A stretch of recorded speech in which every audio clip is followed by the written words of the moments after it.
Vlog, Coach, hello long po. time no see. Long time no see po sa aking live ay vlog po. Kaya Rap, ano lang po, birthday message po kay Kuya Edu tapos wish po. Ayan. Kasi isa ka bro sa naging inspiration ko rin talaga sa kanya. Panalangin ko, wish ko para sa'yo. Lumaki palalo ang... Kung saan ka ngayon masaya, supportahan ka namin. Ana, mag-asawa ka na. Yun.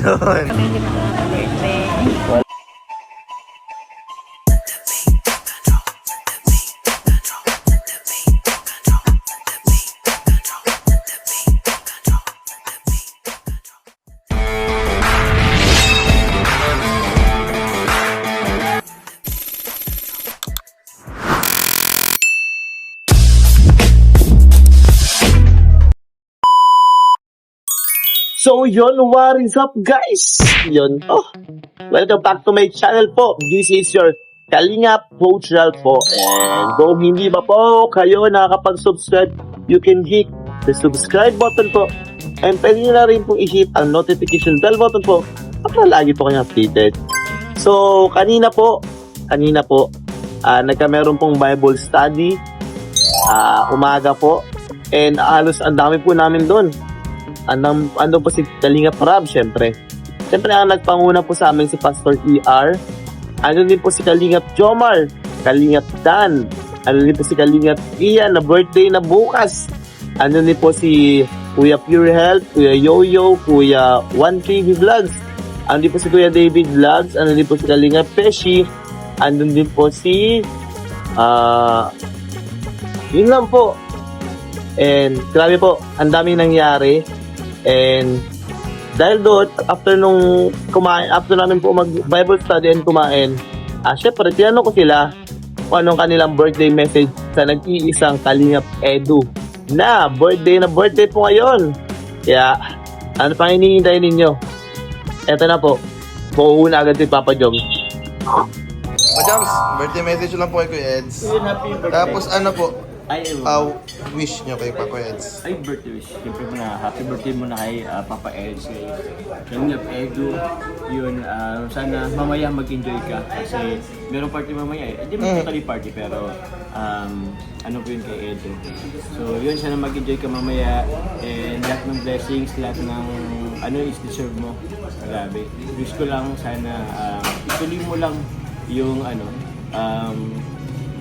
ginagawa mong pagtulong kasi isa ka bro sa naging inspiration ko rin talaga sa Kalingap Edu. Kaya yun, sana ano na lang, gawin ka na lang ni God sa inyong ginagawang charity. At the same time, bigyan ka ng good health para magawa mo pa yung mga dapat mong gawin, mga gusto mong gawin.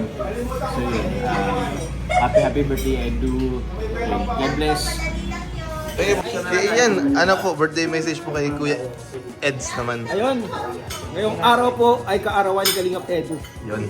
At ang message ko lang sa kanya ay yung kung ano man yung pinagdadaanan niya ngayon. Uy, grabe. Daanan niya lang po. Huwag niyang kakalimutan na dito lang kami. Nila Jomar, kapag siya kailangan niya ng cash, si Jomar po andyan para sa Yes. kanya. Kapag kailangan niya ng support sa gym, si Dan po andyan sa kanya. Sila coach andyan sa kanya. Pag kailangan niya ng lungkot po siya, andyan po si Beshi. Message ko sa kanya, dito lang kami para kay bro. Yan. Thank you po. Pastor, yan, ano naman po, birthday message po kay Kuya Eds. Kay Eds, magpatuloy siya sa pagiging Edu na kilala ko. So, natutuwa ako sa kanya kahit years na yung lumipas. Sa akin, ang prayer ko sa kanya, matupad yung mga prayers na will ni Lord sa life niya. At mas marami pa siya na matulungan dun sa mga ginagawa niya sa vlogs. Nakakatuwa yung ginagawa niya kahit solo siya minsan. Basta nakakatuwa yung ways niya ng charity ay nasusubaybayan. God bless you more, Edu. Yun, Kuya Pure na naman po ang iyong syempre birthday message kay Kuya Edu. Una, happy birthday Papa Eds. At message ko sa kanya, sana sa maging successful pa yung charity niya. Pangalawa, mahal. makapag-asawa na. Yun, pares po ni Kuya Rob ng hiling. Yes, makapag-asawa na kasi nasa tamang edad si Papa Eds. Kaya sana next year pag birthday niya may kasama ng asawa. Yun, thank you po. Sabi na ako sa vlog ko. Hindi, magsabi ko ulit. Beshi, birthday message. Kay Kuya Edo naman. Ay, kay Papa Eds, happy birthday. Sana magkaroon ka pa ng maraming birthday at blessing para syempre marami ka pang matulungan ng mga beneficiaries mo and stay healthy.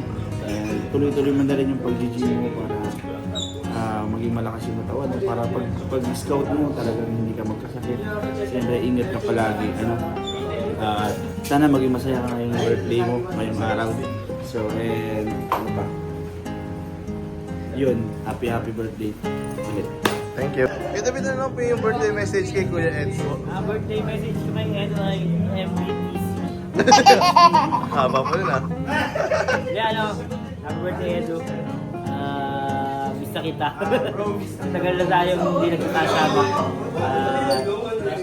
Sana masaya ka sa birthday mo. Thank you po, Wala Kuya kang lagi Eds. para sa iyo. Thank you. Yun, Jay. Ano lang, dahil syempre dahil malapit ka sa EDSI, ano yung birthday message kay Papa Eds na lagi mong kasama din? Siyempre, happy birthday, Kalingap Edu, God bless. And sana marami ka pang matulungan, ma-extend pa yung blessings mo sa mga nangangailangan nating mga kababayan dito. And siyempre, pinaka-wish ko talaga dyan, sundan niya yung mangyayari sa amin ngayong day. Yan ang sundan niya, 30 years old na siya eh. So, pero hindi naman natin pinamadali. Pero syempre, kailangan ng konting presyo. para naman galaw-galaw ko eh. Yun, kids. Alaka ko, Eds. Thank you, DJ. Yun, andito po rin si Kuya Rob sa aking vlog. Long time no see po sa aking live vlog po. Kuya Rob, ano lang po, birthday message po kay Kuya Edu, tapos wish po. Ayan, grabe. Insan, Edu. Kung nasan ka man ngayong birthday mo, sana maging masaya ka. Alam ko naman masaya ka ngayon. At natutuwa ako sa pagpapatuloy mo sa iyong misyon. Talagang dami mo rin natutulungan ngayon. At yan, panalangin ko o wish ko para sa iyo. Lumaki pa lalo ang iyong YouTube channel. Marami ka pang matulungan. At ayan. Tapos, yun, yung health mo, ingatan mo. Masaya ako para sa iyo, masaya ako sa achievement mo. Yan, di man tayo madalas magkita ngayon, may kanya-kanya tayong beneficiary. Basta, ayan, alam ko naman na talagang solid ka. Sabi nga niya palagi sa akin, mag-chat, isang chat ko lang, pupunta daw siya. Sabi ko naman, ngayon kasi, focus tayo sa family vlog natin. Kaya okay lang sa ngayon na kanya-kanya muna mission kayo. Opo. Basta, andito pa rin tayo, solid pa rin tayo, kasi tayo madalas magkita. So, happy birthday, Insan! At yun, sana mag-asawa ka na. Yun. Thank you, Kuya Rob. Thank you po. Siyempre ako naman din, bibigyan tayo ng birthday message po kay Kalingap Edu. Yun. Kay Edu, happy birthday po. Wishing you all the best po. More birthdays to come po. And syempre din po, mag-iingat po kayo lagi sa mga mission nyo. And mas marami pa po kayo tulungan. And syempre ang manhingap. And talagang Kuya Edu po isa sa napakabait. Kahit tahimik and nonchalant. Ibig sabihin po, hindi siya umiimik, hindi siya makulit. Ganun tao si Kuya Edu. Isa siyang ganun. Kaya talagang sa mga nakakilala kay Kuya Edu, alam nila kung anong klase si Edu. Tahimik, pero mapusila ka puto. Kaya yun, sana Kuya Eds, makapangasawa ka na rin. Sabi nga nila Kuya Rob, sana mag-asawa ka na kasi nasa wastong edad na. And yun naman Kuya Edu. And sa mga nanonood po ng aking channel, ang video po na ito, thank you so much po sa inyo. And sa mga hindi po siya nakapag-support, tama ng at Kalingap, Kuya Val Santos Matubang, Ate Edna Vlogs, Kalingap Rob po, kanyang personal channel Rob Matubang, and ang kanyang second channel, Kalingap Tahanan, ang kalahas ng Kalingap Boys, K-Partners, and lahat nasa Kalingap, please support po. And sa mga hindi po din nakakapag-subscribe sa akin, you can hit the subscribe button po and hit the notification bell button din po para lagi po kayo updated. Yun lamang po, abangan niyo po akin sa mga susunod na mga video. Thank you so much po.